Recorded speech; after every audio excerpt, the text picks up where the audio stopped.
Hello guys. So hari ni aku nak tunjuk kat korang apa yang aku beli. Tada! Senario 30 tahun.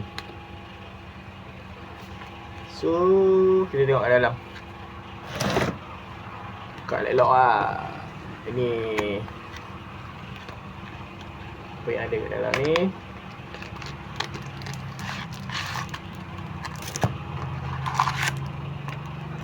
Kita ada Saipul Apek. Kita ada Azli. And kita ada Pak Ya. Lepas tu kita ada ni siapa ni? Oh, Rock and Roll Roti Canai Wahid. And then Yasin. Okay. So korang boleh dapatkan dalam box ni pun ada ni. Cuma cabutan bertuah, tiket konsert Senario dengan motosikal lah kot. Lebih kurang macam tu lah. Korang try lah nanti. Okay, ciao.